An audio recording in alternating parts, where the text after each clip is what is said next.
Bonjour, très heureux de vous retrouver pour découvrir ensemble notre mlacha du jour, la mlacha de lâche.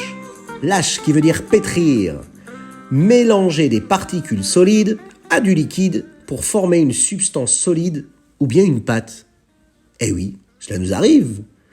Prenez un exemple, vous êtes à la maison et puis vous souhaitez prendre des céréales en poudre et de les remuer, de les mélanger avec de l'eau ou bien du lait. Est-ce que cela sera permis le jour de Shabbat?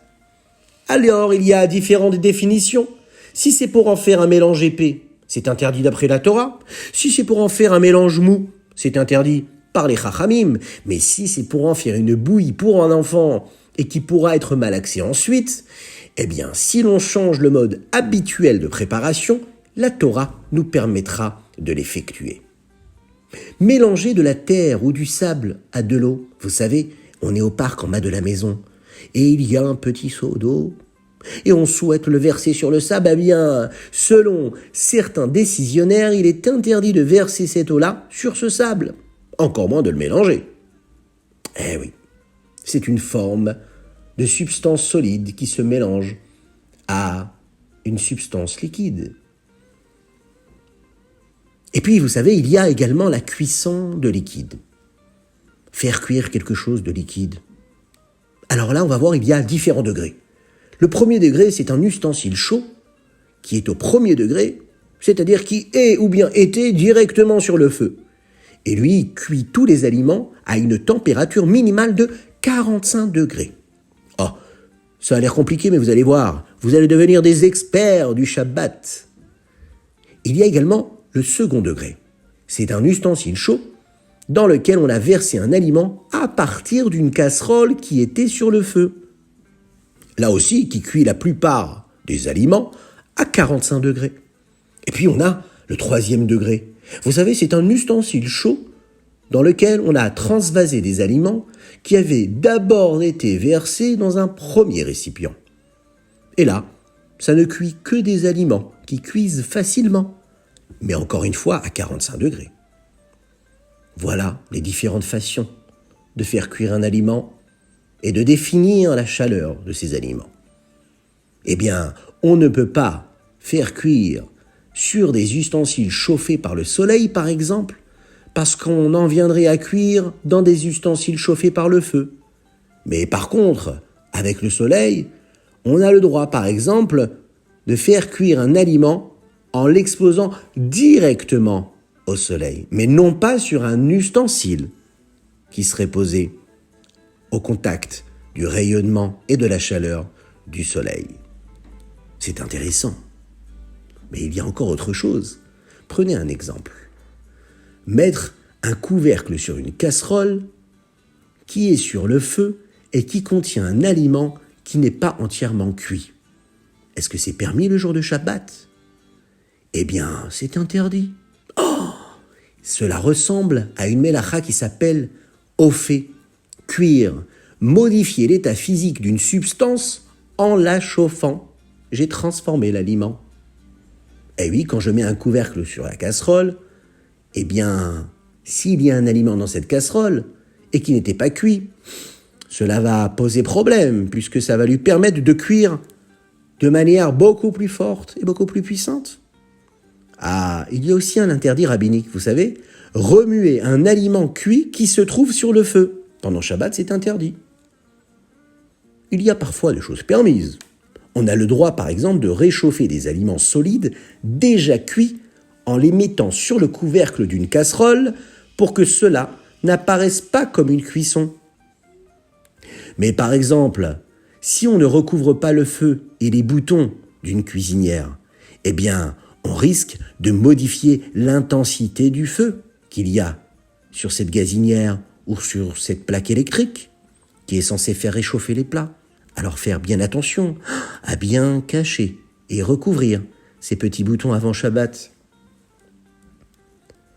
Ouvrir un robinet d'eau chaude, c'est permis Shabbat? Eh ben non, parce qu'un robinet d'eau chaude va nous donner de l'eau froide qui va affluer dans le réchaud.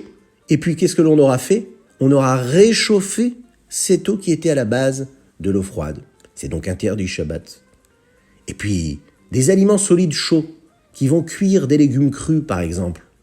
On les pose sur un beau récipient et on rajoute des légumes qui sont crus.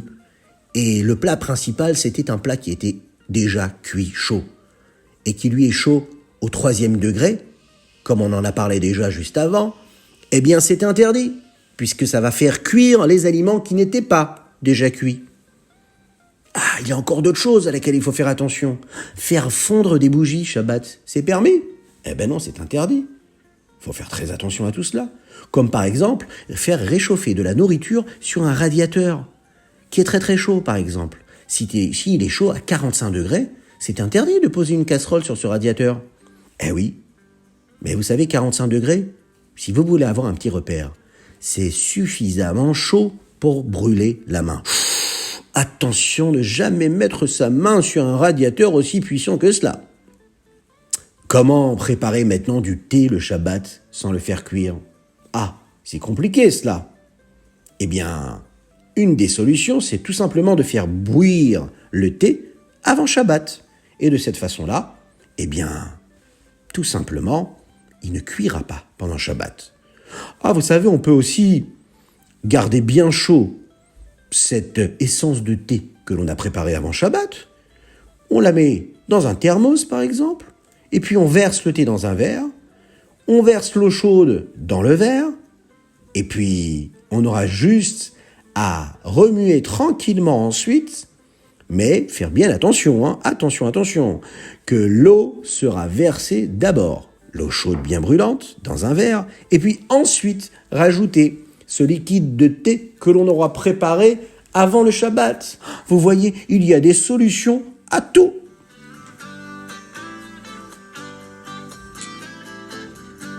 Il faut juste pour cela bien étudier, bien écouter les recommandations rabbiniques. Et là, on trouve une solution pour tous les enfants. Continuons ensemble. Nous allons parler de gozez, tondre. Ça aussi, c'est une mlacha. Couper des parties qui font partie d'une personne ou d'un animal. Lui enlever, lui tondre tout ce qu'elle a sur elle, cet animal-là. Ça peut arriver. C'est ce qui nous arrivait à l'époque du Mishkan. Alors, eh bien, il y a des dérivés à cet interdit-là. Prenez un exemple. Arracher à la main de la laine d'un animal vivant est une forme inhabituelle de la tonte. Eh bien là, ce sera interdit d'après les Chachamim. Par exemple, quelque chose qui peut nous arriver tous les jours. Enlever, en secouant ou en lavant une saleté visible qui se trouve sur un habit, qui lui en est en état neuf et qui est de couleur sombre. Eh bien, ce sera interdit le jour de Shabbat. Mais par contre, vous savez ce que l'on peut faire quand il y a une petite tache? On a le droit d'enlever une tache qui est à peine visible d'un habit qui est de couleur claire. Ça, on aura le droit de le faire Shabbat. Mais par exemple, plumer à la main les plumes d'une volaille vivante ou morte même. Un petit col, une petite poule qui est dans le jardin. Lui enlever les plumes Shabbat, c'est interdit, faire très attention. Se couper les cheveux par exemple, c'est interdit. Même un petit cheveu Shabbat. Prendre le ciseau lorsqu'on est dans la chambre et couper un petit cheveu, c'est interdit.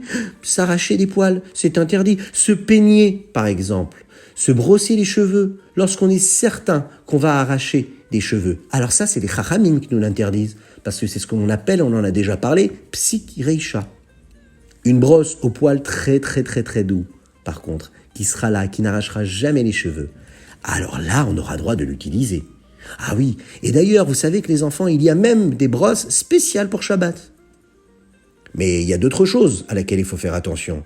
Faire très très très attention à ne rien détacher, ne pas enlever un fil qui pourrait dépasser d'un vêtement, ne pas tirer un petit fil qui sortirait d'un vêtement. Toutes ces choses-là, c'est un peu ce qui découle de la mlacha de gozez. Voilà les enfants pour aujourd'hui. C'était notre épisode des Lamed Tet Melachot. Je vous souhaite plein de bonnes choses.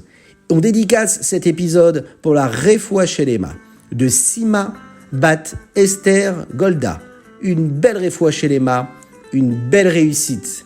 Et c'est offert de la part de Rivka Echaya.